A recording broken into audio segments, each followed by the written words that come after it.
Our first rest stop is at Orimba rest area, followed by lunch break at Raymond Terrace Park, where we had a bit of a stretch and had lunch. This is a beautiful place,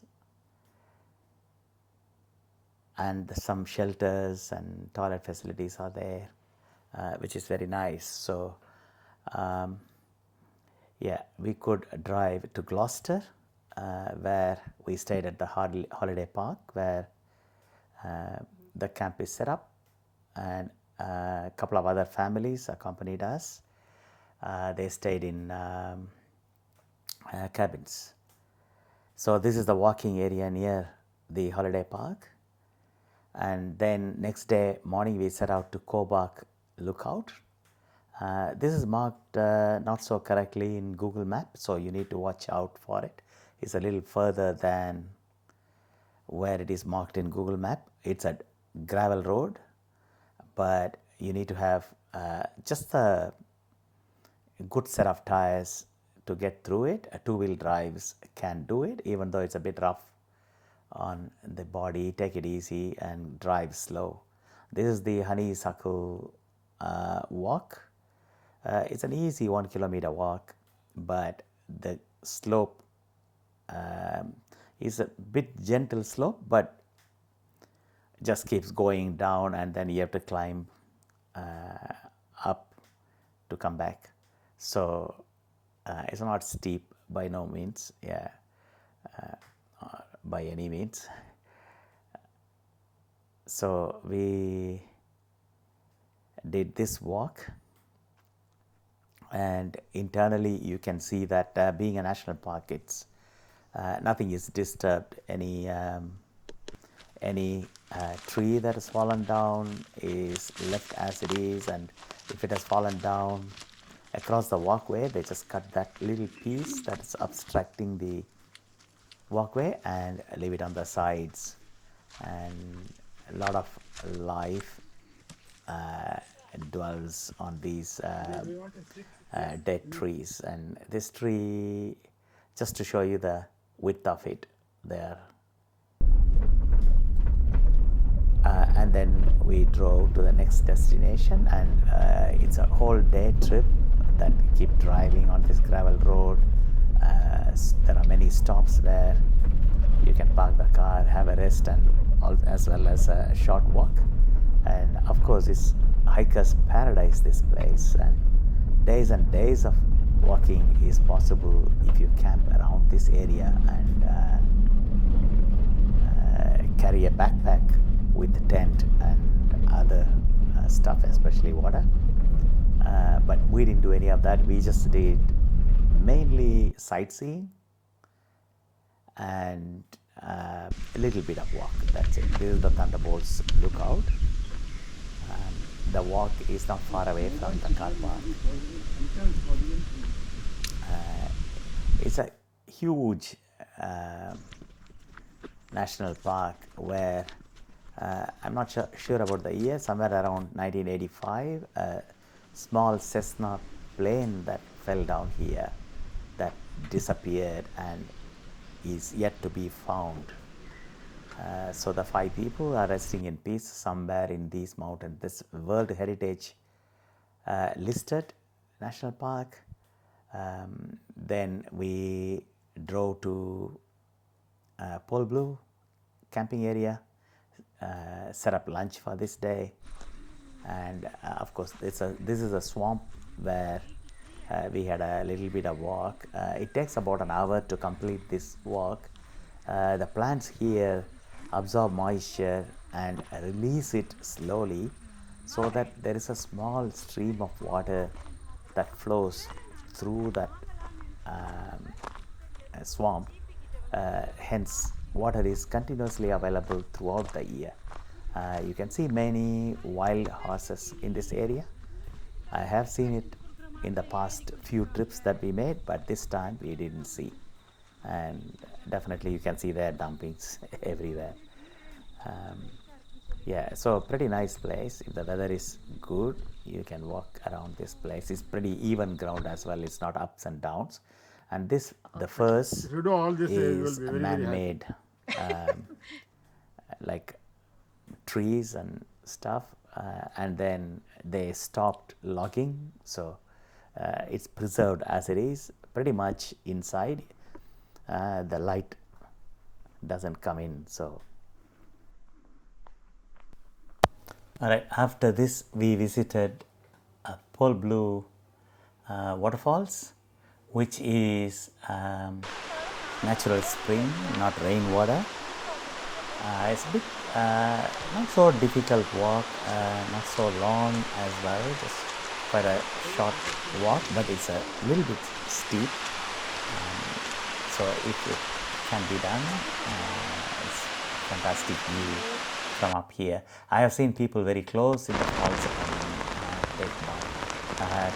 Talking about rainwater, this is what happened when we returned, and the forecast for the next day was a lot of rain, so we cancelled our original program and instead wanted to go to Copeland Reserve, where we have hidden treasures like some mines and steam boilers and other things.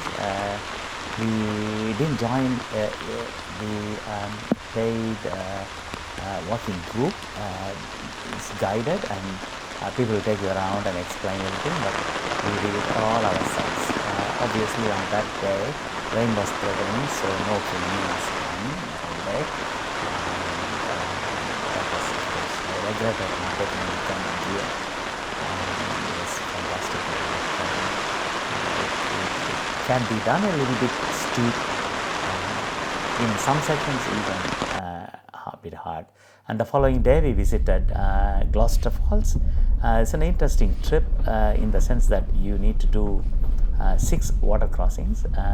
We have inquired in visitor center before that the conditions are okay to cross, because we were having soft roader with us. The other 2 families were coming in that one, and well, here there is a dispute. Who owns the right of way? I don't want to dispute this cow with very sharp horns, and I don't want to damage my truck. Even though it is 4.1 truck, I'll come out heading for repairs. Even with the bull bar is no match for this angry bull. So I decided to give way, thank God, and then we proceeded. Yeah, so water crossings, you need to be careful about the weather. You can get information from visitor center, confirm everything is okay, because the rangers report to visitor center about the condition of the track. And yes, water can cause severe damage to the car, especially the engine and other components like transmission, etc., differentials, etc. So just be careful. This is my friend's car with the 2 families crossing the water. I'm sure they would have been a little bit nervous, but in the end I hope they gained enough confidence to do these things. Take precautions, do your research before attempting them. Just the clearance in the car, underbody clearance, and as well as information is crucial to do the water crossing. We did it successfully both ways. It was crossed one way to go to Gloucester Falls, and then return we had to do again another 6 times the water crossing. It was all done successfully, I would say. And then we did visit Gloucester Falls riverside camp, but we did record anything there on our way up the mountain, but while returning we did shoot. So yeah, the drive up the mountains is really hard for first timers anyway, because on one side you have no protection and you are going like steep, and if you look at, instead of focusing on the look at the steep sections, it's a bit scary. I agree with that. And this is a dream place to drive. Just see the nature at its best, very well protected. Yeah, so we drove up all the way to Gloucester Falls rest stop. On the way, we have seen few beautiful bright colored parrots which fly across. If you watch the video very, very carefully, you will see it, but photograph doesn't do justice to the reality with which, when you see it, you experience it, it can't bring out 100% of it. I can see birds flying sometimes, but you can't see the colors and stuff like that, even though the video is done in 4K and the best quality video. But yeah, it's a bit difficult to capture everything. It's just there for us to experience, to be in there in the middle of the nature and experience it. Yeah, so here you can see the parrots fly, mountain parrots. Yeah. So we reached eventually the walk, which is Antarctic Beach Walk. We attended. It's a little bit steep. It starts off very like on a flat surface, but eventually the gentle slope takes you down. There's a small waterfall up there, but usually in walks like this you get obstructions like trees falling down and stuff like that. Is just have to walk past them.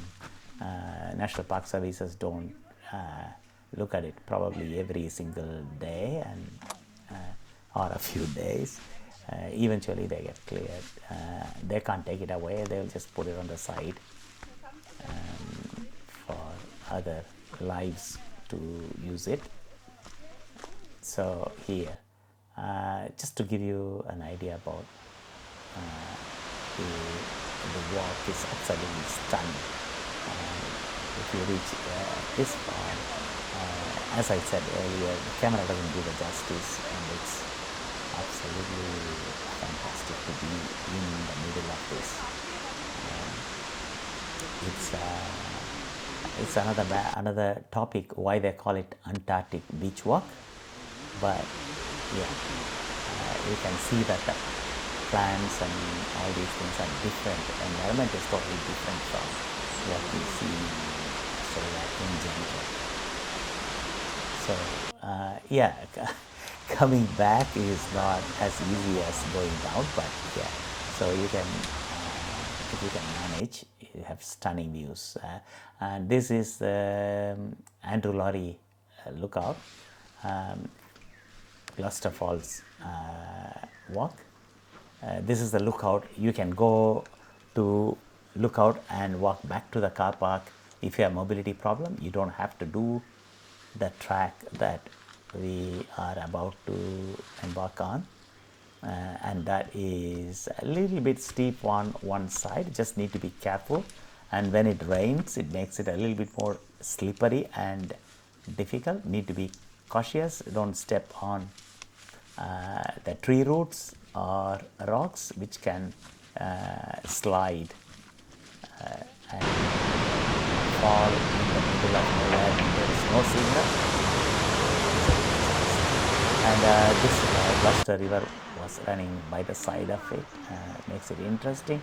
I have seen people walking down and then taking bath in the river, and we are not that adventurous to try it.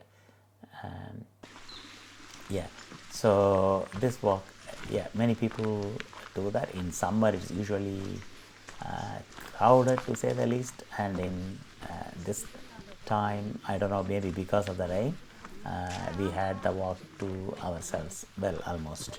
So it's quite enjoyable, like a serene time.